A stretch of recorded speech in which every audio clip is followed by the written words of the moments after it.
KPSC ಹಗರಣ ಖಂಡಿಸಿ ಸಿಡಿದೆದ್ದಿರುವ ಕರವೇ ಇಂದು CM ಸಿದ್ದರಾಮಯ್ಯರನ್ನ ಭೇಟಿ ಮಾಡಿತು. ಕರವೇ ಅಧ್ಯಕ್ಷರಾದ ಟಿಎ ನಾರಾಯಣಗೌಡರ ಸಮ್ಮುಖದಲ್ಲಿ ಪದಾಧಿಕಾರಿಗಳು ಸಿಎಂ ನಿವಾಸಕ್ಕೆ ತೆರಳಿ ಮನವಿ ಸಲ್ಲಿಸಿದರು.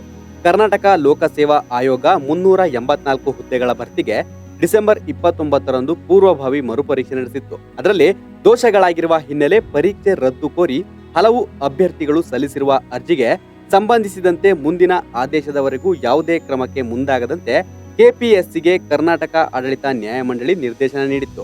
ಈ ನಡುವೆ ಕೆಪಿಎಸ್ಸಿಯ ಕೆಎಸ್ ಪರೀಕ್ಷೆಗಳಲ್ಲಿ ಕನ್ನಡ ಮಾಧ್ಯಮ ವಿಭಾಗದ ಅಭ್ಯರ್ಥಿಗಳಿಗೆ ಮತ್ತೆ ಅನ್ಯಾಯವಾಗಿದೆ ಅಂತ ಕರ್ನಾಟಕ ರಕ್ಷಣಾ ವೇದಿಕೆ ಅಧ್ಯಕ್ಷ ಟಿಎ ನಾರಾಯಣಗೌಡರು ಸಿಡಿದೆದ್ದಿದ್ದಾರೆ.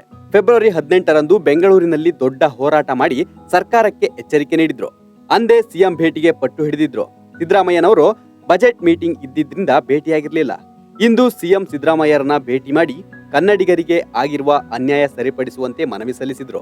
ಕರವೇ ಮನವಿಗೆ ಸಿದ್ದರಾಮಯ್ಯ ಕೂಡ ಸೂಕ್ತವಾಗಿ ಸ್ಪಂದಿಸಿದ್ದಾರೆ.